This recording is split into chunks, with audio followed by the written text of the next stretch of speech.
Este é um projeto aprovado pelo Fundo Municipal de Cultura, denominado Dose de Leitura, realizado na comunidade Beira Rio, em São José dos Campos, São Paulo. Eu sou a professora Rosa Maria Moreira, sou professora de língua portuguesa, língua inglesa, mestre em linguística aplicada. E o nosso assunto de hoje é educomunicação. Educomunicação é um conceito que foi criado pelo professor Ismar de Oliveira Soares na década de 1990. Nesse momento em que o professor Ismar de Oliveira Soares criou essa área de estudos, esse conceito da educomunicação, houve uma febre geral no Brasil, porque exatamente foi na época em que a internet começou a dar suas caras por aqui. Então, segundo o professor Ismar de Oliveira Soares, educomunicação é o conjunto das ações inerentes ao planejamento, implementação e avaliação de processos, programas e produtos destinados a criar e a fortalecer ecossistemas comunicativos em espaços educativos, presenciais ou virtuais, tais como escolas, centros culturais, emissoras de TV e rádio educativos, centros produtores de materiais educativos analógicos e digitais, centros coordenadores de educação à distância ou e-learning, entre outros. Muito bem, a grande dúvida nesse conjunto todo, nesse conceito todo, é o que são ecossistemas comunicativos. Ecossistemas comunicativos trata de tudo aquilo que uma escola pode oferecer como facilitador para a aprendizagem dos seus alunos e, com certeza também, facilitar a transmissão dessa aprendizagem, desse trabalho de aprendizagem, do processo de aprendizagem pelos professores. O que tratam os ecossistemas, então? Os ecossistemas são as salas ambiente, as mais básicas, né? Então a gente tem salas ambiente de língua portuguesa, salas ambiente de língua inglesa, geografia, né? Que muitas delas têm sistemas solares construídos pelos alunos, globos terrestres ali no canto para o aluno poder manusear, né? Data shows, auditórios com data shows, para que se possam projetar aulas, tanto em PowerPoint quanto em vídeo, né? E mesmo os trabalhos que os alunos realizam em vídeo na sala de aula. Tá? Então, um ecossistema comunicativo pode ser também uma sala de uso de computadores, um laboratório de informática.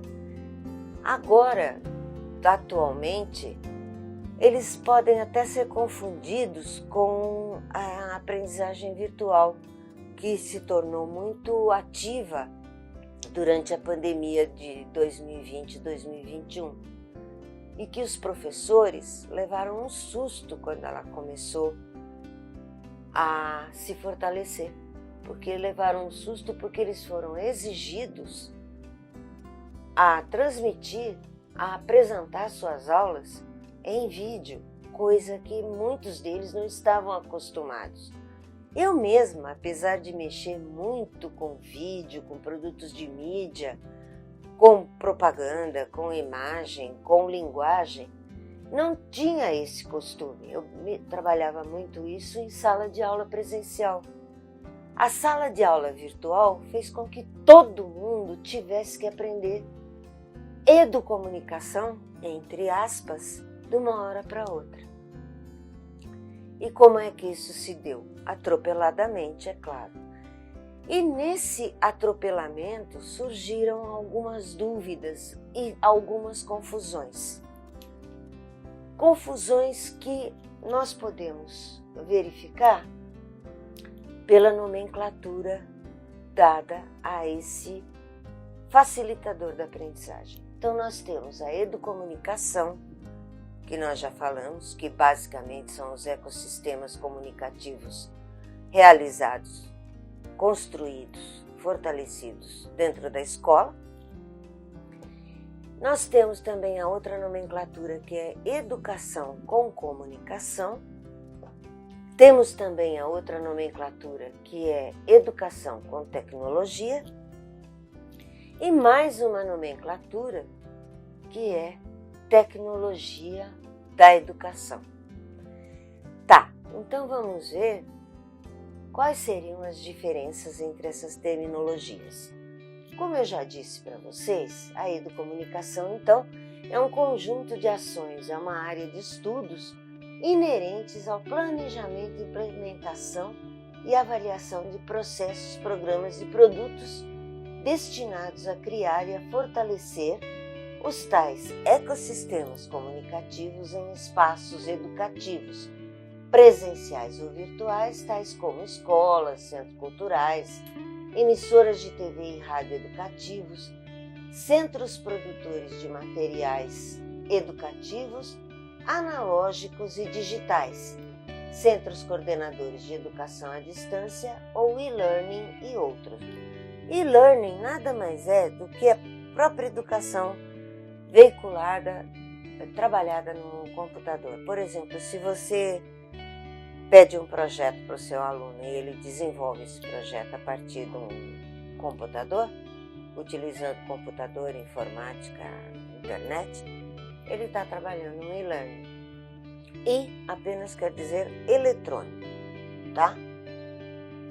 Muito bem, e qual seria então a diferença da educomunicação para a educação com comunicação? Muito bem.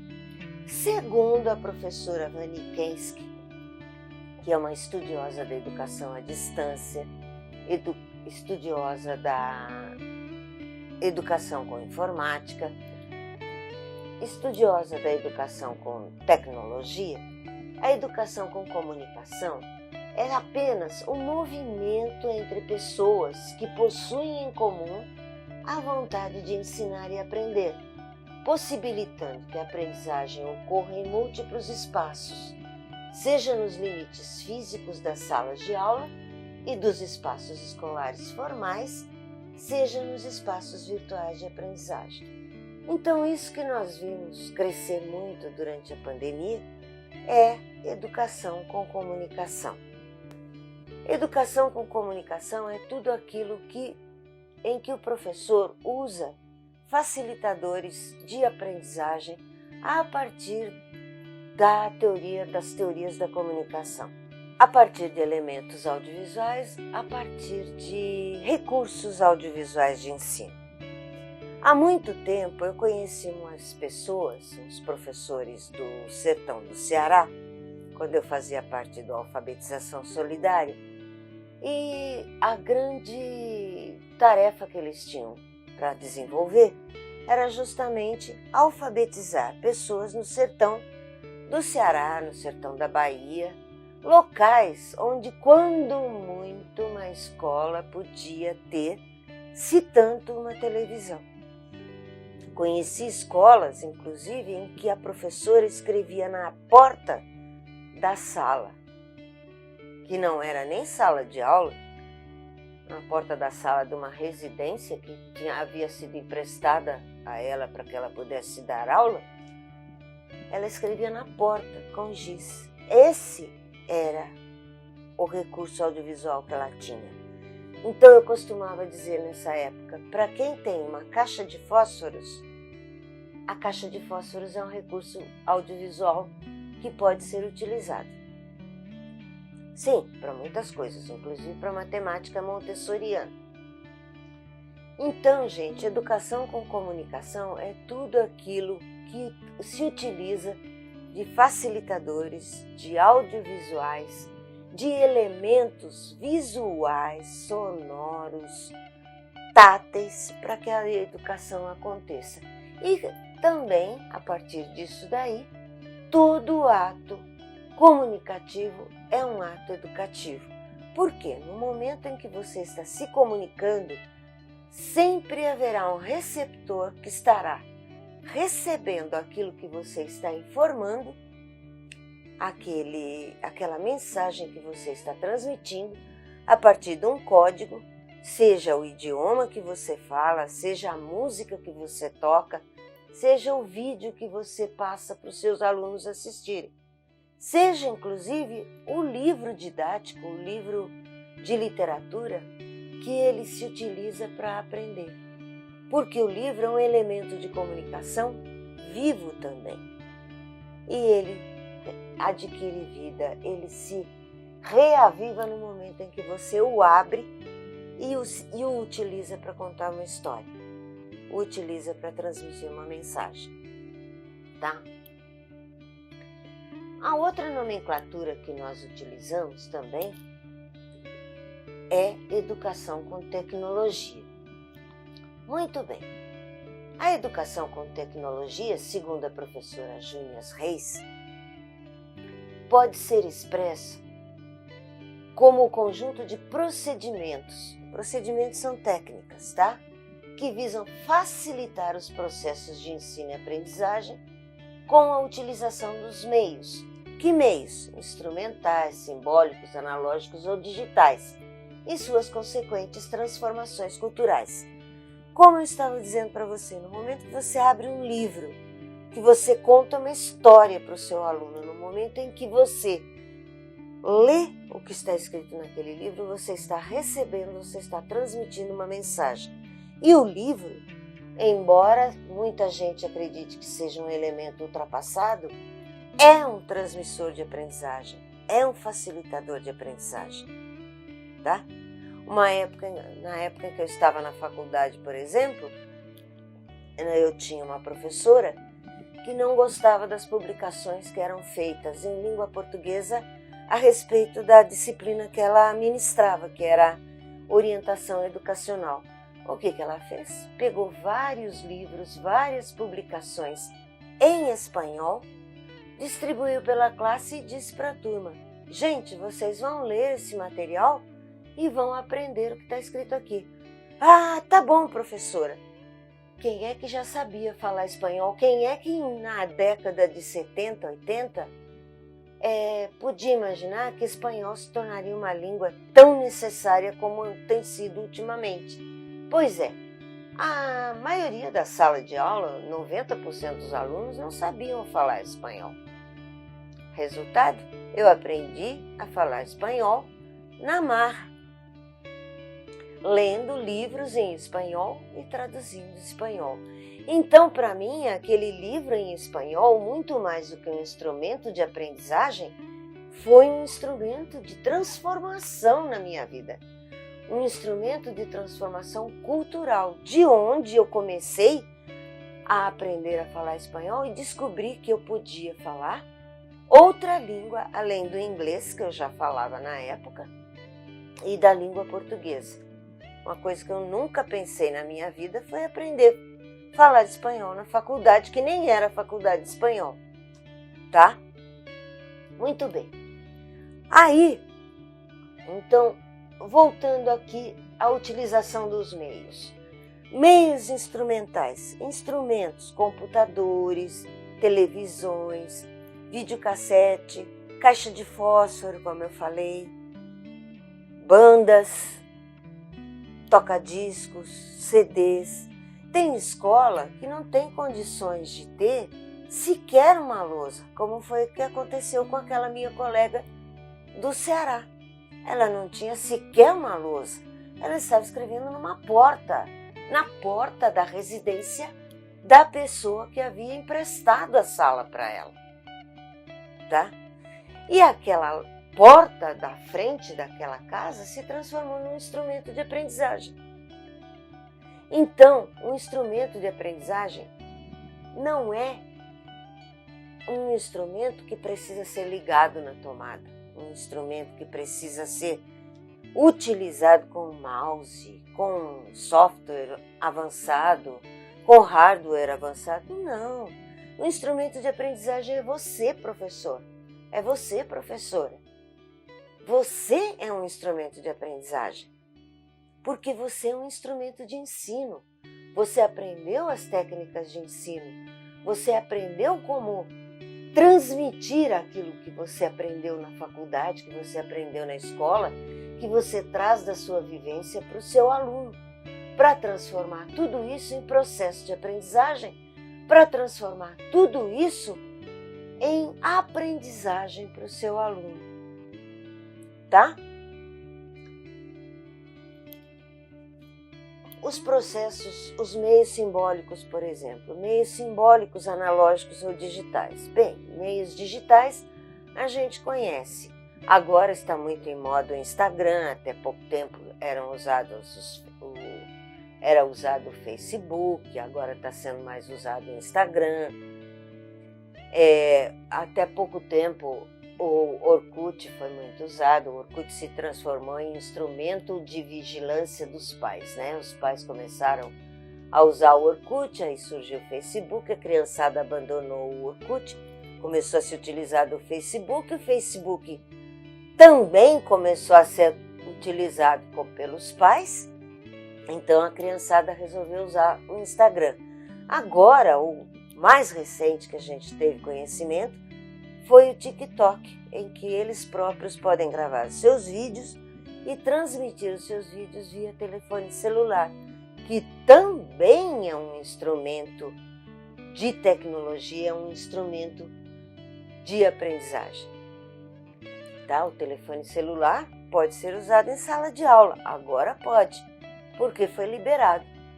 Há pouco tempo eu dava aula no ensino médio, quando o governo do estado de São Paulo proibiu o uso de telefones celulares em sala de aula. Muito bem, eu dava aula para o ensino médio. Eu era professora de inglês numa escola profissionalizante aqui da nossa cidade. Bem, eu começava a dar minha aula, começava a fazer a introdução da minha aula, começava a dar a minha aula, escrevia alguma coisa na lousa, porque é o que nós normalmente fazemos como professores, certo? Embora a nossa escola tivesse todo o aparelhamento tecnológico de que precisássemos em sala de aula, há uma coisa que o professor não abre mão. Eu, como professora de línguas, português e inglês, não abria mão ainda em 2015, 2016, de escrever na lousa. Pois bem, assim que eu me voltava para a lousa para escrever, eu começava a ouvir tec, tec, tec, tec, tec, tec, pela sala inteira. O que estava acontecendo?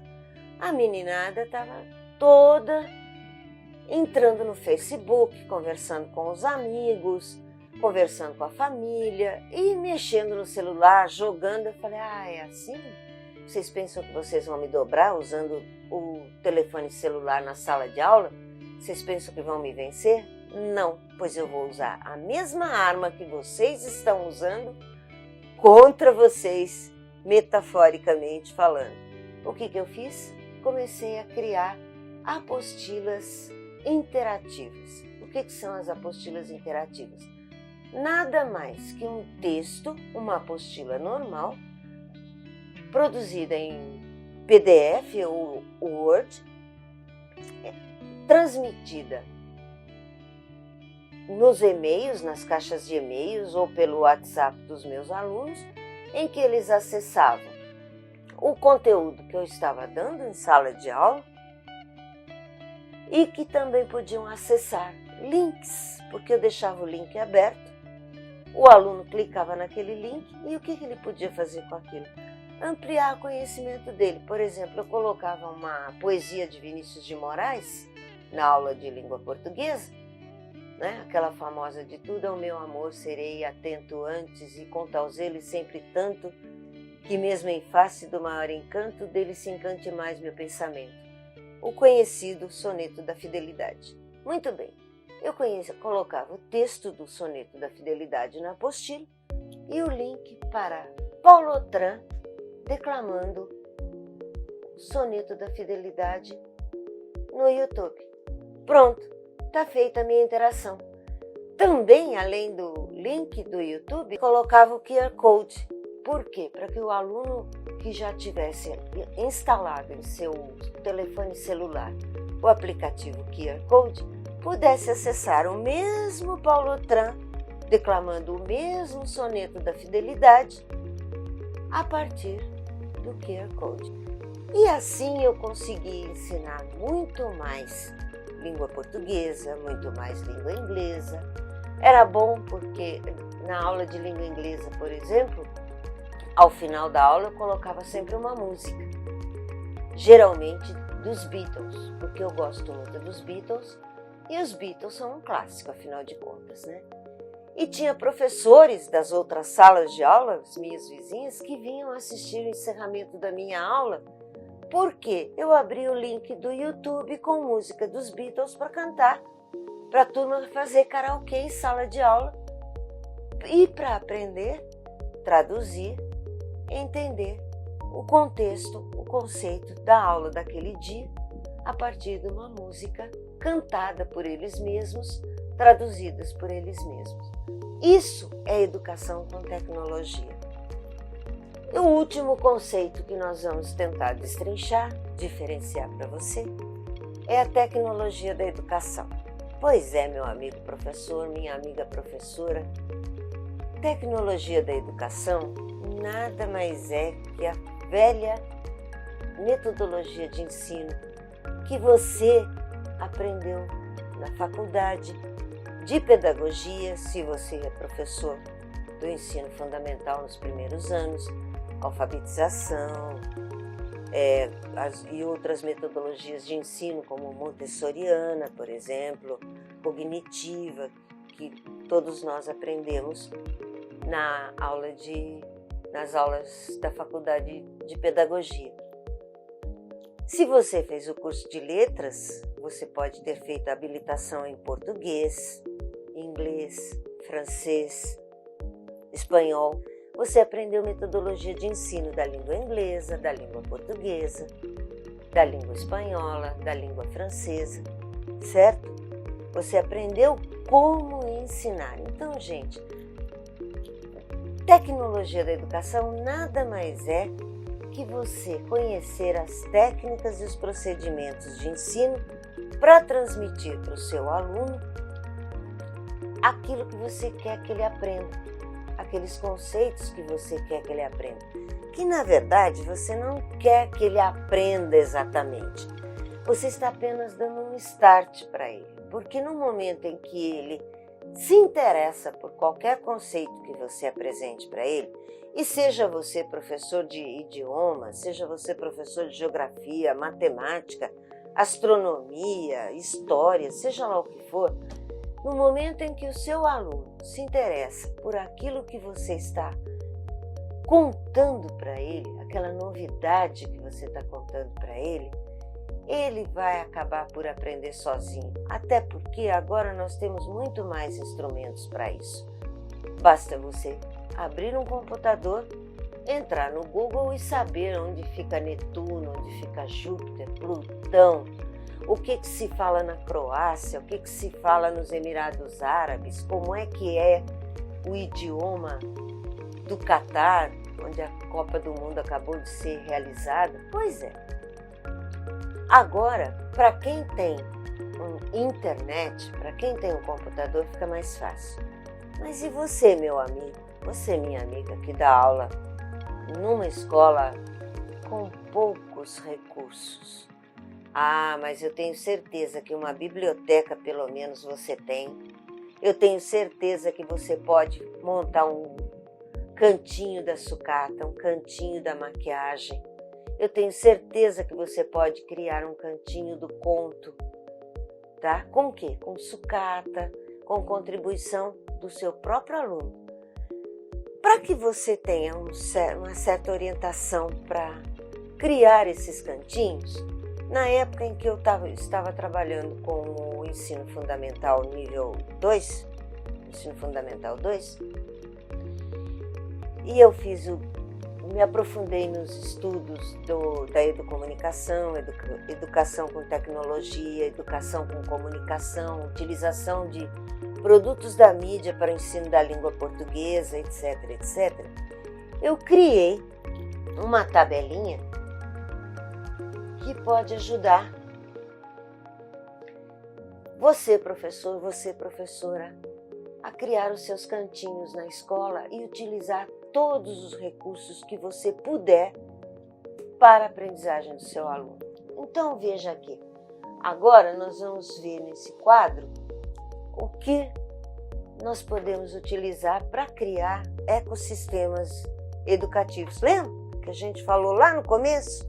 Pois é, a maior dúvida das pessoas, dos professores de modo geral, é o que são ecossistemas educativos. Pois bem, ecossistema educativo é aquele cantinho que você pode criar dentro da sua sala de aula, onde o seu aluno pode aprender coisas novas com você, com o amiguinho. Eu dividi os, vamos dizer assim, elementos comunicativos, ou os elementos de comunicação, ou os elementos de aprendizagem, ou elementos audiovisuais de aprendizagem, como você queira chamar, em grupos, 5 grupos, o grupo A, B, C, D e E.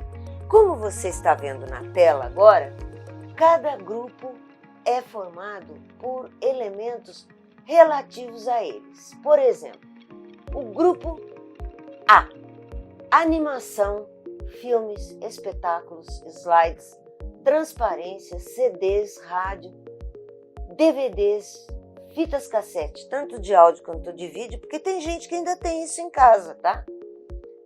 Fotografia e cartazes. Por que eles estão no grupo A? Porque todos eles são referentes ao cinema. Todos eles são referentes a figuras e figuras em movimento. Tá bom? Depois nós temos o grupo B, que geralmente vão estar relacionados àquilo que você escreve, a linguagem escrita. Então nós temos álbuns seriados, linha do tempo, diário, cadernos de pesquisa, palavras cruzadas, recorte e colagem, desenho, histórias em quadrinho e pintura. Por que história em quadrinho e pintura e desenho fazem parte desse grupo? Porque você também pode muito bem transmitir qualquer mensagem, qualquer conceito a partir de figuras, sejam elas desenhadas por você, pintadas por Leonardo da Vinci ou mesmo escritas pelos autores de história em quadrinhos do tipo do Maurício de Souza, Walt Disney, entre eles, tá? Depois nós temos o grupo C, todo ele relacionado a adereços, ou seja, coisas que você pode juntar, levar para a sua escola, pedir para o seu aluno juntar. É uma farra, é uma festa quando os alunos trazem, vamos dizer assim, uma sexta-feira, hoje é o dia da sucata. Então vamos trazer de casa coisas com as quais nós podemos construir coisas aqui na nossa escola. Então vamos lá, sucata, fantasia, maquiagem, adereços, cenários, modelagem, fantoches, alegorias e marcenaria. Como você pode ver, todos ligados às artes cênicas, ao teatro, tá? Depois nós temos o grupo D. O grupo D, ele já é um pouquinho mais avançado. Então, ele é todo ele formado por jogos eletrônicos ou jogos de tabuleiro, que são uma delícia de jogar. Wargame, Monopoly, Banco Imobiliário, jogos de detetive, todos eles são muito bons de jogar e muito bons para aprendizagem também. Jogos eletrônicos, mesmo o minigame ou um joguinho que você mesmo pode criar no computador, tá? Você pode utilizar daí computador, CDs, a internet. Ah, que legal você ter na sua sala de aula acesso à internet. É tudo que a gente quer da vida, né? Mas às vezes não tem. Agora também você pode utilizar o seu telefone celular ou o celular do seu aluno para usar o Instagram, o TikTok, para criar vídeos, tocar música. O seu aluno mesmo pode se apresentar cantando. Tem gente que é louco para aparecer no The Voice. Por que não o seu aluno criar um vídeo em que ele está cantando no TikTok ou no Instagram? ele estará passando uma mensagem também. Você pode criar um grupo no WhatsApp, né?